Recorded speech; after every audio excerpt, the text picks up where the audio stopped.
Tá? Então, só esses três, só os sistemas semióticos que obedecem a esses três tipos de atividades cognitivas é que ele vai chamar de registros de representações semióticas. E aí, gente, ele vai dividir os registros de representações semióticas, ou ele vai classificar, né, os registros de representações semióticas utilizados em matemática, tá? Utilizados em matemática, em 4 grandes registros. Aí ele vai chamar de registros discursivos e não discursivos, tá? Aqui, ó, discursivos e não discursivos. E aí, registros discursivos são aqueles que obedecem, cujo tratamento ele se dá de forma linear, tá? Ele é bem específico, os tratamentos deles se dão e eles se organizam de forma linear. Enquanto que os registros não discursivos, eles se organizam de forma não linear, como as figuras geométricas, né, os gráficos, né, então se organizam de forma não linear. E os tratamentos que são desenvolvidos também se dá de forma não linear. E ele também vai chamar entre registros, vai classificar esses registros em multifuncionais e monofuncionais.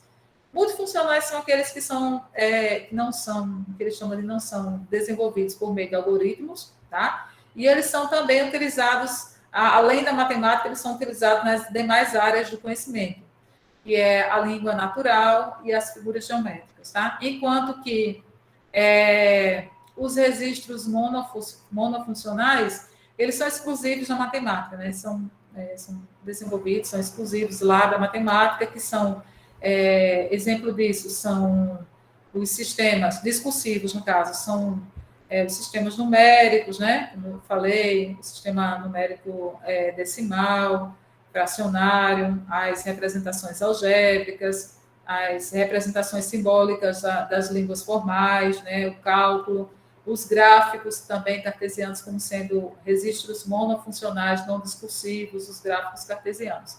Então, são esses 4 grandes aí registros que ele vai dizer que são os registros utilizados na matemática. Claro que aqui dentro, né, a gente vai ter vários sistemas semióticos, né? Eu vou ter o sistema semiótico decimal, fracionário, porcentagem, representações algébricas, vão estar todo mundo aqui dentro desse grande registro, tá? Eu vou ter aí vários sistemas semióticos que vão estar aqui dentro desse registro aí. Por quê? Porque eles todos vão ser de natureza discursiva, ou seja, eles são desenvolvidos de forma linear, tá? E são monofuncionais, ou seja, são exclusivos na matemática. Então, está todo mundo aqui nesse mesmo bolo.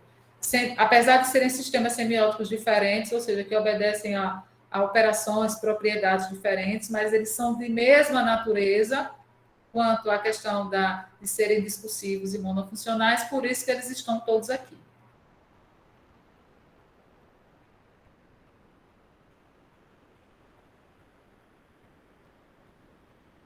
E aí, tudo certo? Sim, tudo certo. Então, ele vai dizer o seguinte, ó, que a coordenação de muitos registros de representação semiótica aparece fundamentalmente para uma apreensão conceitual de objetos. É preciso que o objeto não seja confundido com suas representações e que seja reconhecido em cada uma de suas representações possíveis. Mais ou menos o que a gente tem discutido até agora, tá? Para que você, como os objetos matemáticos, eles só são acessíveis por meio das suas representações semióticas. Então, para que a gente não confunda a representação semiótica com o objeto matemático, né? Para que a gente não confunda essa representação com o objeto matemático, é necessário que a gente tenha acesso aos vários registros de representação daquele objeto matemático e que a gente saiba coordenar esses registros. O que é coordenar? Que a gente saiba transformar um registro no outro, né? Então, eu estou com um objeto matemático aqui, um número decimal, eu saio da fração para um número decimal, eu saio do número decimal para a figura geométrica, eu tenho a representação da figura geométrica, eu vou para a representação fracionária, eu tenho a representação fracionária, eu vou para a representação da língua materna. Então, é só a partir desse momento, né, desse estágio, né, em que eu que eu estou vendo aquilo ali tudo, que eu estou passeando, né, que eu estou fazendo as transformações de uma representação para outra, é que eu consigo perceber que o meu objeto matemático não é aquela representação fracionária, não é aquela representação decimal, não é aquela representação da figura geométrica, certo? O meu objeto matemático é tudo aquilo, e ele está num lugar lá abstrato. E tudo aquilo junto todas aquelas representações juntas vão trazer informações diferentes daquele meu objeto matemático. Então, é só a partir desse momento que eu consigo ter uma apreensão conceitual do meu objeto matemático. Só a partir do momento que eu consigo fazer, né, transitar sobre as diversas representações desse objeto matemático, é que eu consigo ter acesso consigo ter uma apreensão conceitual. O que é uma apreensão conceitual? É que eu consigo começo a construir o conceito, né? O próprio objeto matemático, quando eu consigo ver os conceitos que estão relacionados ali àquele objeto matemático. Então, aí ele diz o seguinte, ele diz que não há noeses sem semiose. O que é noeses, o que é semiose, né? Então, ele vai dizer, basicamente, com essa frase, ele vai dizer o seguinte, que não há conceitualização, não há atividade de conceitualização, tá? A gente não consegue conceituar um objeto matemático sem que haja uma atividade de transformações semióticas, tá? Sem que haja atividade de transformações semióticas. É isso que ele quer dizer com não há noese sem semiose, porque noese é uma atividade de conceitualização e semiose é uma atividade de transformações semióticas. Então, ele vai dizer que não há conceitualização sem ou atividade de conceitualização sem uma atividade de transformações semióticas. Ok? Ok. E por que, mais uma vez, eu vou retornar essa questão das conversões, porque, como eu já tinha dito, né, as conversões você precisa, você está saindo de um sistema semiótico para outro, então, além de conhecer um sistema semiótico e o outro, você precisa fazer a relação entre elementos de um sistema e outro, elencar quais são os elementos de um sistema e do outro que você vai levar em consideração para fazer essa transformação, certo? Então, já por isso aí, a atividade de conversão, ela requer muito mais do indivíduo, muito mais da estrutura cognitiva do indivíduo. E, fora isso, gente, essa atividade de conversão, ela vai submeter a um fenômeno que é chamado por Duval de fenômeno da congruência semântica, e aí ele vai elencar 3 critérios para dizer quais são esse fenômeno da congruência semântica. Mas, assim, o que é esse fenômeno da congruência semântica? Tá? Eu não vou desenvolver esses 3 critérios aqui, porque a gente teria que ir para teríamos que fazer uma outra live, né? uma outra reunião para a gente falar um pouco mais sobre isso. Mas, em linhas gerais, é o seguinte: esse fenômeno da congruência semântica, esse fenômeno ele só vai ser verificado nessa transformação por conversão. Porque, assim, esse fenômeno ele diz respeito à questão da transparência desses elementos, né? Porque, veja, para que eu consiga fazer essa transformação, eu não vou ter que verificar quais os elementos de um sistema que vão entrar em correspondência com os elementos do outro sistema.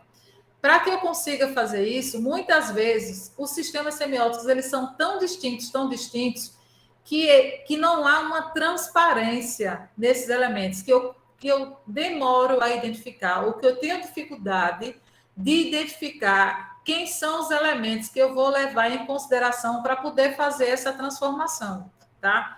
Então, essa maior transparência ou menor transparência no momento que eu vou fazer essa conversão é o que ele chama de congruência semântica, certo? De fenômeno da congruência semântica. Então, quanto maior, tá? Quanto menor essa transparência no momento que você vai elencar esses elementos que devem ser levados em consideração para você fazer a correspondência entre os dois sistemas, Quanto menor essa transparência, maior será o custo cognitivo para isso. Ou seja, maior será mais forte está sendo atingida aí essa conversão por esse fenômeno, que é o fenômeno da congruência, no caso da não congruência semântica, né? Porque não vai ter uma congruência semântica, né, se você não tem uma transparência entre esses sistemas. E a maioria das conversões que ocorrem em matemática não existe essa transparência. Então, é esse o fato, esse é um dos fatos que Duval atribui como sendo da grande dificuldade, né, da compreensão em matemática, dos erros que os alunos cometem em matemática. É não fazer justamente porque esse fenômeno da congruência semântica, ele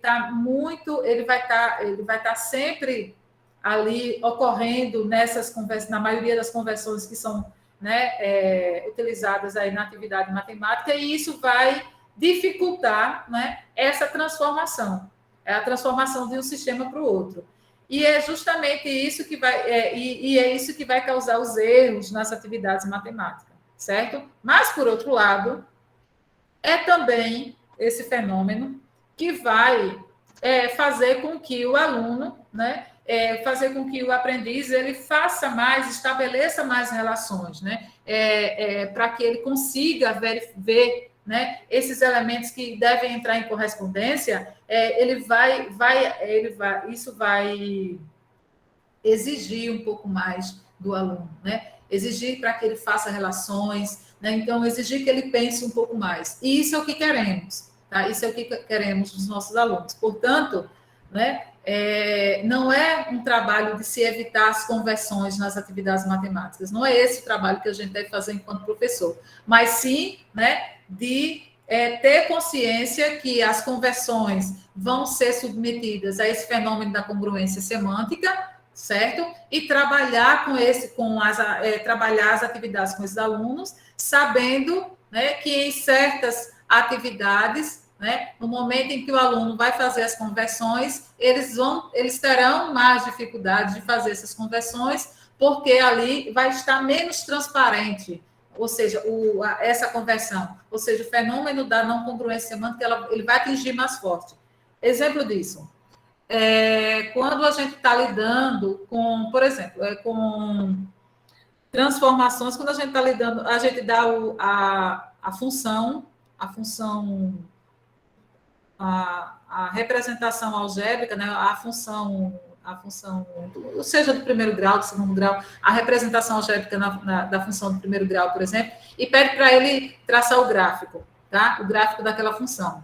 Aí, geralmente, como é que a gente trabalha para que isso ocorra, né? O aluno a gente pede para que eles encontrem alguns pontos específicos do gráfico, ou a gente pede para que ele construa uma tabelinha com alguns pontos, né? E a partir daquela tabelinha, com aqueles pares ordenados, eles plotem aqueles pares ordenados no gráfico, né? Aqueles pares ordenados passam a ser pontos do gráfico, e daí, né, a partir daqueles pontos, utilizando um outro tipo a questão da continuidade, né? Sabendo que função afim, principalmente usando outras relações aí, eles vão traçar a reta. A partir de pontos discretos, eles vão traçar aquela reta, né? Então, geralmente, gente, esse percurso que a gente utiliza para trabalhar com os alunos, a construção de gráficos, ele não é muito adequado para a gente trabalhar à volta, né? Porque eu estou saindo de uma representação algébrica para o gráfico. Quando eu peço para trabalhar à volta, por exemplo, ele não ajuda esse percurso de construir uma tabelinha, né, com os pares ordenados, e depois plotar esses pares ordenados no plano cartesiano e traçar o gráfico da função afim, não vai ajudar, por exemplo, no momento da conversão inversa. O que é a conversão inversa? É dado o gráfico, pedir para que os alunos encontrem a representação algébrica daquele gráfico. Os alunos vão sentir muita dificuldade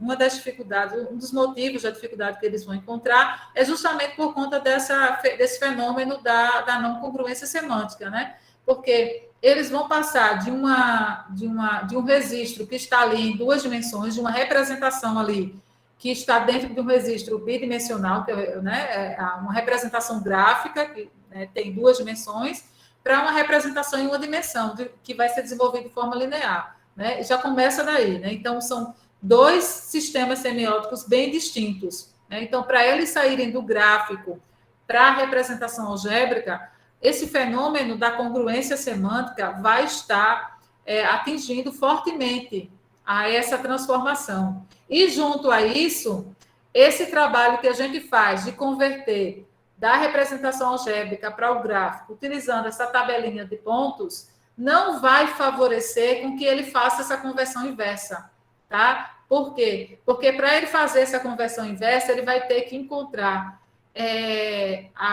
identificar as variáveis ou as variáveis visuais que vão estar interferindo, né, que vão estar justamente que devem ser consideradas para que você consiga estabelecer aquela representação ali algébrica.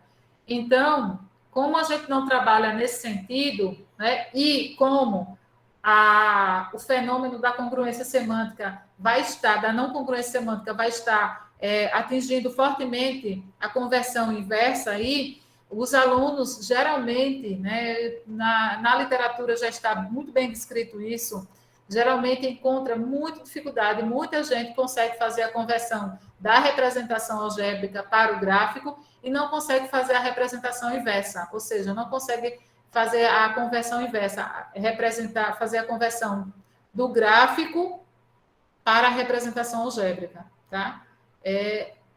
Por esses dois motivos, tá? Porque a gente trabalha nesse sentido e porque vai estar aí sendo muito encontrado aí muito fortemente esse fenômeno da não congruência semântica, ou seja, da falta de transparência nos elementos, né, na falta de transparência para você encontrar os elementos que devem ser colocados em correspondência ali, quando você vai fazer a conversão inversa, certo?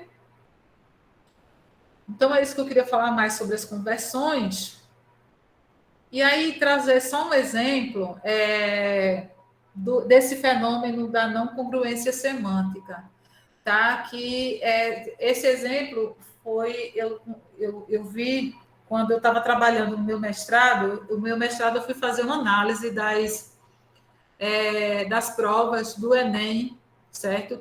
Análise das provas do Enem quanto aos números racionais, né? As questões que envolviam números racionais, eu fui identificar nessas questões que envolviam números racionais, quais eram as representações que estavam sendo ali tratadas, quais eram os tipos de tratamentos, os tipos de conversões que eram tratados ali naquelas questões. Aí eu encontrei essa questão, e essa foi uma das questões que me chamou muita atenção para essa questão da não congruência semântica, tá? E foi também um dos motivos que me levou a desenvolver a minha pesquisa de doutorado, mais fortemente tratando desse fenômeno da não congruência semântica, tá? Então, essa questão é bem interessante, que ela diz o seguinte, ó: Rafael mora no centro de uma cidade e decidiu se mudar por recomendações. Então, ele está aqui no centro da cidade, ele mora aqui no centro da cidade, e ele decidiu se mudar por recomendações médicas para uma das regiões, rural, comercial, residencial urbano ou residencial suburbano. Então, ele mora aqui no centro e ele decidiu se mudar para uma dessas regiões aqui. A principal recomendação médica foi com as temperaturas das ilhas de calor da região, que deveriam ser inferiores a 31 graus Celsius. Tais temperaturas são representadas no gráfico. Então, aqui foi dado o enunciado, foi dado o suporte, que é o gráfico, e aqui foi dado o que a questão está pedindo. Então, escolhendo aleatoriamente uma das outras regiões para morar, a probabilidade de ele escolher uma região que seja adequada às recomendações médicas é. Então, vejam só, não poderia passar a 31 graus Celsius, então seria 3, a resposta correta seria 3 regiões de 4, porque essa daqui está passando, né? Então, seria 3 regiões, tá? Que ele poderia morar, de 4 regiões, porque essa daqui é a região que ele já mora, né? Então, a resposta correta seria 3/4. Entretanto, gente, essa questão é muito interessante, porque se o aluno, né, a pessoa que está respondendo essa questão, ela for se deter, por exemplo, ao gráfico, o gráfico vai levar, por exemplo, poderá levar o aluno a responder a questão, a letra A, 1/5. Por que poderá levar o aluno a responder 1/5? Porque a gente vai ver que aqui vai ter 5 cidades, né? E ele vai escolher uma cidade. Então, ele poderia escolher aqui 1/5, tá? Então, assim, aqui a gente vai ver que existe aí sim, existe uma congruência semântica, ou seja, uma transparência do gráfico com essa solução aqui. Então, quem se prende a esse gráfico, só esse gráfico, tende a responder 1/5, tende a dar essa resposta de 1/5, porque tem uma congruência semântica, ou seja, uma transparência muito grande entre o gráfico e essa solução. Entretanto, a gente vai dizer que há uma congruência semântica, mas não permanece a referência. Ou seja, o objeto matemático aí é outro, né? Não tem o que a gente chama de equivalência referencial, mudou a referência, mudou o objeto matemático, tá? Apesar disso aqui ter uma congruência semântica com essa solução, mas o objeto matemático aqui é outro, não é o objeto matemático que a gente está querendo que o aluno consiga visualizar aí nessa solução. Se ele se prende a essa parte aqui do enunciado, se ele se prende a escolhendo aleatoriamente uma das outras regiões para morar, como a gente tem 5 regiões aqui, ele poderia escolher a região 1/4, a resposta 1/4, porque das outras regiões. As outras regiões seriam 4 regiões. Então, ele poderia escolher o item B, tá? Então, a gente diz que essa partezinha aqui, escolhendo aleatoriamente uma das outras regiões para morar, tem uma congruência semântica com esse item aqui, ó, com a letra B, tá? Mas, apesar de ter uma congruência semântica com a letra B, ou seja, uma transparência do que está sendo dito ali com o que está sendo descrito aqui na representação fracionária, né, o objeto matemático não é o mesmo, né, não é o que está sendo pedido, solicitado aí na questão. Portanto, é o que a gente vai dizer que tem uma congruência, essa frase aqui tem uma congruência semântica com esse item da questão, entretanto, não vai ter uma equivalência referencial, tá? Enquanto que a letra E, ela vai ter uma equivalência referencial, porque é o objeto matemático que está sendo descrito aí nessa questão como um todo, mas não vai ter uma congruência semântica com a questão em si, tá? Porque, como nós vimos aí, cada partezinha dessa questão, o suporte, o enunciado, né? Essa parte aqui da própria pergunta, ela vai te levar a uma dessas soluções. Então, aqui, essa solução, ela vai ter uma equivalência referencial, ou seja, vai ter uma relação com a referência é essa mesmo que nós estamos querendo, entretanto, não vai ter uma congruência semântica, tá? Então, assim, é só para que a gente perceba o quanto que esse fenômeno da congruência semântica, ele vai estar presente nessas atividades que envolvem conversões. E o quanto é importante que a gente, enquanto professor, a gente tenha noção dessas coisas, a gente tenha conhecimento dessas coisas, para poder estar identificando qual foi o tipo de dificuldade que o aluno teve, né? Por exemplo, o aluno que escolheu o item A, né? Por que ele escolheu o item A? Então, a gente precisa entender por que ele escolheu o item A. Né? Então, essa questão de analisar, né, as dificuldades que os alunos têm com base nas transformações que ocorrem entre os sistemas semióticos é muito importante para o professor, para que o professor tenha conhecimento disso, né? Porque aí a gente vai atacar justamente aquela parte, né? Você consegue identificar de forma melhor, né? E vai trabalhar com os seus alunos justamente o que ficou faltando, né? Ah, porque se ele entendeu aqui, se ele respondeu um quinto, é porque está faltando isso aqui. Aí a gente vai lá diretamente, consegue identificar, né? Com mais propriedade, né? E mais rápido, creio eu, essas dificuldades, e a gente consegue atacar naquela dificuldade que o aluno está tendo, certo? Claro que a gente não vai dizer para o aluno, né? Ah, você está fazendo uma atividade de tratamento, você está fazendo uma atividade de conversão, isso aqui é uma congruência semântica, fenômeno da congruência semântica. Nada disso a gente precisa dizer para os nossos alunos, mas a gente precisa compreender, né?